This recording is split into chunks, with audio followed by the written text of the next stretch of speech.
നമസ്കാരം. ഏവർക്കും post market റിപ്പോർട്ട്സുകളിലേക്ക് സ്വാഗതം. ഇന്ന് നവംബർ 27, 2025 വ്യാഴം.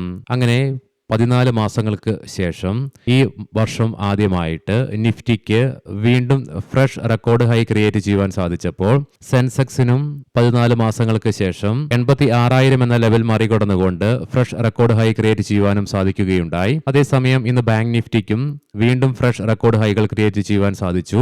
ഇന്ന് ഇന്ത്യൻ മാർക്കറ്റിലെ ലീഡിംഗ് ആയ 3 ഇൻഡസ്ട്രീസുകൾക്കും ഫ്രഷ് റെക്കോർഡ് ഹൈകൾ ക്രിയേറ്റ് ചെയ്യുവാൻ സാധിച്ചപ്പോൾ ആ നേട്ടങ്ങൾ ഇന്ന് നിലനിർത്തുവാനായില്ല. ഇന്നത്തെ നേട്ടത്തിന്റെ ഭൂരിഭാഗം പോയിന്റുകളും ചോർന്നു പോകുവാൻ ഇടയാക്കിയ കാരണങ്ങൾ എന്തൊക്കെയാണെന്നും അതേസമയം ഇന്ന് റെക്കോർഡ് ഹൈകൾ ക്രിയേറ്റ് ചെയ്തതിനു ശേഷം ഒരു ഘട്ടത്തിൽ നഷ്ടത്തിലേക്ക് പോയ ഇന്ത്യൻ മാർക്കറ്റിന് വീണ്ടും തിരിച്ചുവരവ് നടത്തിക്കൊണ്ട് നേരിയ നേട്ടത്തോടു കൂടിയിട്ടാണെങ്കിലും ഇന്നും നേട്ടത്തോടു കൂടി തന്നെ വ്യാപാരം അവസാനിപ്പിക്കുവാൻ സഹായിച്ച ഘടകങ്ങൾ എന്തൊക്കെയാണെന്ന് വിശദമായി തന്നെ ചർച്ച ചെയ്യാം. ഇന്ന് ലീഡിംഗ് ആയ എല്ലാ ഇൻഡസ്ട്രീസിലും ഗ്യാപ്പ് അപ്പോട് കൂടിയിട്ടുള്ള ഓപ്പണിംഗ് ആയിരുന്നു ലഭ്യമായിരുന്നത്. തൽഫലമായി ഇന്ന് നിഫ്റ്റിക്ക് ഇന്നലെ വരെ ഉണ്ടായിരുന്ന 52 വീക്ക് ഹൈയുടെ മുകളിലായിട്ടുള്ള ഓപ്പണിംഗും ലഭ്യമായി. തുടർന്ന് മാർക്കറ്റിൽ അനുഭവപ്പെട്ട ശക്തിയായ റാലിയുടെ ഫലമായിട്ട് 26,310 എന്ന ലെവലിൽ നിഫ്റ്റിക്ക് റെസിസ്റ്റൻസും നേരിടേണ്ടതായി വരികയുണ്ടായി. തുടർന്ന് ഫോൾ ഉണ്ടായെങ്കിലും 26,141 എന്ന ലെവലിൽ സപ്പോർട്ട് എടുക്കുവാൻ സാധിച്ചതിനെ തുടർന്ന് 10 പോയിന്റുകളുടെ നേട്ടത്തോടുകൂടി 26,215 എന്ന ലെവലിൽ ഈ വർഷത്തെ ഏറ്റവും ഉയർന്ന നിലയിലായിട്ട് നിഫ്റ്റിക്ക് വ്യാപാരം അവസാനിപ്പിക്കുവാൻ സാധിച്ചപ്പോൾ സെൻസെക്സിന് 110 പോയിന്റുകളുടെ നേട്ടവും ബാങ്ക് നിഫ്റ്റിക്ക് 209 പോയിന്റുകളുടെ നേട്ടത്തോടുകൂടിയും വ്യാപാരം അവസാനിപ്പിക്കുവാൻ സാധിച്ചു. എങ്കിലും ഇന്ന് NSEയിലാകെ 1,299 കമ്പനികൾക്ക് മാത്രമേ നേട്ടത്തോടുകൂടി വ്യാപാരം അവസാനിപ്പിക്കുവാൻ സാധിച്ചുള്ളൂ. അതേസമയം 1,532 കമ്പനികൾക്ക് നഷ്ടത്തോടുകൂടി വ്യാപാരം അവസാനിപ്പിക്കേണ്ടതായിട്ടും വന്നു.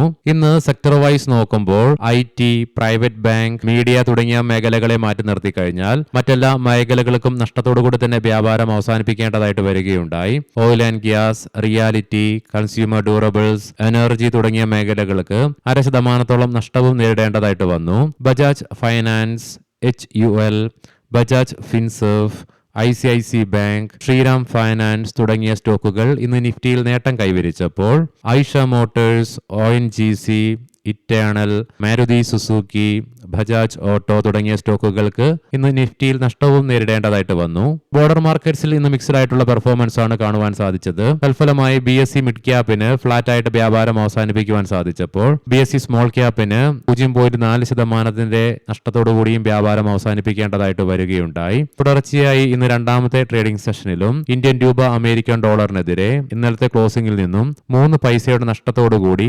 89.30 എന്ന ലെവലിൽ വ്യാപാരവും അവസാനിപ്പിക്കേണ്ടതായിട്ട് വരികയുണ്ടായി.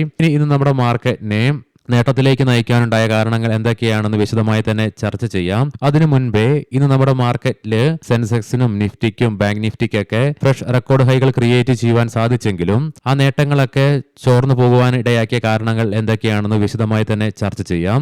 ഒന്നാമതായി തന്നെ ഇന്നും പ്രോഫിറ്റ് ബുക്കിംഗ് ആണ് ഇന്ത്യൻ മാർക്കറ്റിനെ തളർത്തിയ ഏറ്റവും പ്രധാനപ്പെട്ട ഘടകം. കാരണം നമ്മൾ ഈ മാസം ഒത്തിരിയേറെ തവണകളിൽ കണ്ടു എപ്പോഴൊക്കെ മാർക്കറ്റ് 52 വീക്ക് ഹൈയുടെ അടുത്തേക്ക് എത്തിച്ചേരുമ്പോഴും പ്രോഫിറ്റ് ബുക്കിംഗ് അനുഭവപ്പെടുന്ന കാഴ്ചയാണ് ഏതാനും സെക്ഷനുകളായിട്ട് ഇന്ത്യൻ മാർക്കറ്റിൽ പ്രകടമാകുന്നത്. പ്രോഫിറ്റ് ബുക്കിംഗും ഇന്നും വളരെ പ്രകടമാവുകയുണ്ടായി. ഇന്ന് സെൻസെക്സിന്റെ മന്ത്ലി എക്സ്പയറി ആയിരുന്നതിനാൽ തന്നെ മാർക്കറ്റിൽ വോൾട്ടാലിറ്റിയും ഭീകരമായിരുന്നു. സെൻസെക്സിന്റെ മന്ത്ലി എക്സ്പയറിയും ഒരു പരിധി വരെ ഇന്ന് നമ്മുടെ മാർക്കറ്റിനെ സാരമായി തന്നെ ബാധിച്ചു. ഇതിനു പുറമെ ഇന്ന് ബോർഡർ ഇൻഡസ്ട്രീസിലുണ്ടായ അണ്ടർ പെർഫോമൻസിനെ തുടർന്നും അതായത് മിഡ് ക്യാപ്, സ്മോൾ ക്യാപ് സെക്ടറുകളിൽ വീക്ക്നെസ് പ്രകടവുമായിരുന്നു. ഇതുകൂടാതെ ഇന്ന് അമേരിക്കൻ ഡോളറിനെതിരെ നേരിയ ഇടിവാണെങ്കിലും ഇന്ത്യൻ രൂപയ്ക്കുണ്ടായ മൂല്യശോഷണവും നിലവിൽ ഇന്ത്യൻ രൂപ അമേരിക്കൻ ഡോളറിനെതിരെ അതിന്റെ റെക്കോർഡ് ലോയുടെ അടുത്തായിട്ട് തന്നെ തുടരുന്നതിനാൽ നമ്മുടെ മാർക്കറ്റിനെ മോശമായി തന്നെ ബാധിച്ചു. എന്നാൽ ഈ സൂചിപ്പിച്ച കാരണങ്ങൾ കൊണ്ടൊക്കെ ഇന്ത്യൻ മാർക്കറ്റിന് ഇന്ന് ഇടിവ് നേരിടേണ്ടി വന്നെങ്കിലും വീണ്ടും ശക്തിയാർജിക്കുവാൻ സഹായിച്ച ഘടകങ്ങൾ എന്തൊക്കെയാണെന്ന് വിശദമായി തന്നെ നമുക്ക് ചർച്ച ചെയ്യാം. ഇന്നലെയും വിദേശ ധനകാര്യ സ്ഥാപനങ്ങൾ ഇന്ത്യൻ ക്യാഷ് മാർക്കറ്റിലേക്ക് തുടർച്ചയായി രണ്ടാമത്തെ ട്രേഡിംഗ് സെഷനിലും ബയേഴ്സ് ആയിട്ട് മാറുകയുണ്ടായി. വെറും ബയേഴ്സ് ആയിട്ട് മാറുകയല്ല, ഹ്യൂജ് ബൈയിങ് ആണ് അവരുടെ ഭാഗത്ത് നിന്നും ഉണ്ടാവുകയുമുണ്ടായത്. ഏകദേശം 4,778.03 കോടി രൂപയ്ക്ക്. വിദേശ ധനകാര്യ സ്ഥാപനങ്ങളുടെ ഭാഗത്ത് നിന്ന് വന്ന ഈ ഒരു ഹ്യൂജ് പാർട്ടിസിപ്പേഷൻ ഇന്ത്യൻ മാർക്കറ്റിന്റെയും നിക്ഷേപകരുടെയും ആത്മവിശ്വാസത്തെ വർദ്ധിപ്പിക്കുകയുണ്ടായി. നവംബർ മാസം ഏകദേശം തീരാനായി. അടുത്തയാഴ്ച ആഴ്ചയോടുകൂടി ഡിസംബറിലേക്ക് കടക്കുകയാണ്. സോ ഡിസംബറിൽ യുഎസിൽ നിന്ന് വരാൻ വേണ്ടി പോകുന്ന ഫെഡ് ഇൻട്രസ്റ്റ് റേറ്റ് കട്ടിലുള്ള പ്രതീക്ഷ ഗ്ലോബൽ മാർക്കറ്റിൽ വാനോളം ഉയർന്നതിനെ തുടർന്ന് അത് നമ്മുടെ മാർക്കറ്റിനെ ഇന്നും ഗുണകരമായി തന്നെ സ്വാധീനിച്ചു. കാരണം യുഎസ് മാർക്കറ്റിൽ ഉണ്ടാകുന്ന ഇൻട്രസ്റ്റ് റേറ്റ് കട്ട് ഇന്ത്യ പോലുള്ള എമേർജിംഗ് മാർക്കറ്റുകൾക്ക് ഗുണകരമായി മാറുന്നതുകൊണ്ട് തന്നെ ഇന്നലെ യുഎസ് മാർക്കറ്റുകൾക്ക് നേട്ടത്തോടുകൂടി തന്നെ വ്യാപാരം അവസാനിപ്പിക്കുവാൻ സാധിച്ചതും ഇന്ന് ഏഷ്യൻ മാർക്കറ്റ്സിലെ ഒട്ടുമിക്ക മാർക്കറ്റുകൾക്കും നേട്ടത്തോടുകൂടി തന്നെ വ്യാപാരത്തിൽ തുടരാനായതും അവസാനിപ്പിക്കുവാൻ സാധിച്ചതും ഇന്ത്യൻ മാർക്കറ്റിനും ഗുണകരമായി തന്നെ മാറി. സോ പോസിറ്റീവായിട്ടുള്ള ഗ്ലോബൽ ക്യൂസും ഇന്ന് നമ്മുടെ മാർക്കറ്റിനെ ഗുണകരമായി തന്നെ സ്വാധീനിച്ചു. ഇന്ന് ക്രൂഡ് ഓയിലിന്റെ വിലയിലും ബ്രെന്റ് ക്രൂഡിന്റെ വിലയിലും കാര്യമായ ഇടിവൊന്നും നേരിട്ടില്ലെങ്കിൽ കൂടിയിട്ടും ബ്രെന്റ് ക്രൂഡിന്റെയും ക്രൂഡ് ഓയിലിന്റെ വില ഇന്ന് സ്റ്റഡി ആയിട്ട് തന്നെ നിലനിൽക്കുകയുണ്ടായി. ഒരു ഘടകവും ഇന്ന് നമ്മുടെ മാർക്കറ്റിന് ഗുണകരമായി തന്നെ മാറി. ഇതിനെല്ലാം പുറമെ ഇന്നത്തെ പ്രീ മാർക്കറ്റ് റിപ്പോർട്ടിൽ നമ്മൾ കണ്ടിരുന്നു, അതായത് 5 ട്രില്യൺ ഇക്കോണമിയിലേക്ക് ഇന്ത്യ എത്തിച്ചേരും ഒരു വർഷം താമസിച്ചിട്ടാണെങ്കിലും 2029 സാമ്പത്തിക വർഷത്തോടുകൂടി ഇന്ത്യൻ മാർക്കറ്റിന്റെയും നിക്ഷേപകരുടെയും ആത്മവിശ്വാസത്തെ വർദ്ധിപ്പിക്കുക തന്നെയുണ്ടായി, ഒരു വർഷം താമസിച്ചിട്ടാണെങ്കിൽ കൂടിയിട്ടും. ഇനി നമുക്ക് ഗ്ലോബൽ മാർക്കറ്റുകൾ പരിശോധിക്കാം. നിലവിൽ യുഎസിലെ ഡോ ജോൺസ് ഫ്യൂച്ചർ 18 പോയിന്റുകളുടെ നഷ്ടത്തിലാണ് വ്യാപാരത്തിൽ തുടരുന്നത്. യൂറോപ്യൻ മാർക്കറ്റ്സിലേക്ക് വരുമ്പോൾ UK, ഫ്രാൻസ് മാർക്കറ്റുകൾ നേരിയ നഷ്ടത്തോടുകൂടിയും ജർമ്മൻ മാർക്കറ്റ് നേരിയ നേട്ടത്തോടുകൂടിയും വ്യാപാരം തുടർന്നുകൊണ്ടിരിക്കുമ്പോൾ ഏഷ്യൻ മാർക്കറ്റ്സിൽ ഇന്ന് ഇന്തോനേഷ്യൻ, തായ്ലൻഡ് മാർക്കറ്റുകൾ ഒഴികെ ബാക്കി എല്ലാ മാർക്കറ്റുകൾക്കും നേട്ടത്തോടുകൂടി തന്നെ വ്യാപാരം അവസാനിപ്പിക്കുവാനും സാധിച്ചു. ബ്രെന്റ് ക്രൂഡിന്റെ വില 63.11 US ഡോളർ എന്ന നിലയിലും ക്രൂഡ് ഓയിലിന്റെ വില 58.70 US ഡോളർ പെർ ബാരൽ എന്ന നിലയിലുമായിട്ടാണ് വ്യാപാരം തുടർന്നുകൊണ്ടിരിക്കുന്നത്. ഗോൾഡിന്റെ വിലയിൽ നിലവിൽ നേരിയ ഇടിവ് അനുഭവപ്പെടുന്നുണ്ട്. 4154.76 US ഡോളർ പെർ ഔൺസ് എന്ന നിലയിലായിട്ടാണ് ഗോൾഡിന്റെ വ്യാപാരം തുടർന്നുകൊണ്ടിരിക്കുന്നത്. ഇന്നത്തെ പ്രധാനപ്പെട്ട സ്റ്റോക്കിംഗ് ന്യൂസുകൾ പരിശോധിക്കാം.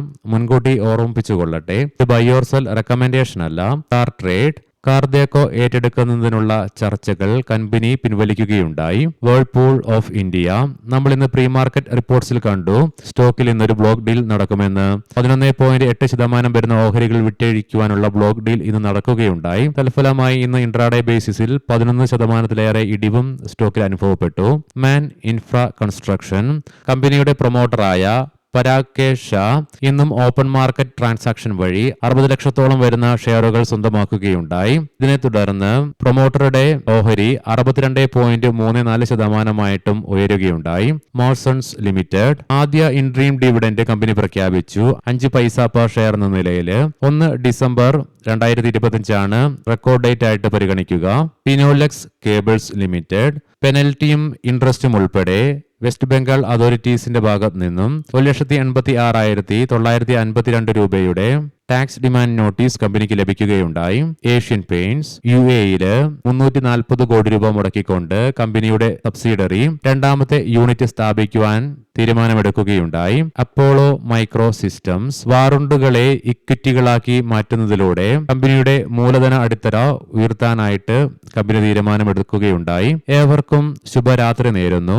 നാളെ രാവിലെ പ്രീ മാർക്കറ്റ് റിപ്പോർട്ട്സുമായി കണ്ടുമുട്ടാം. നന്ദി, നമസ്കാരം.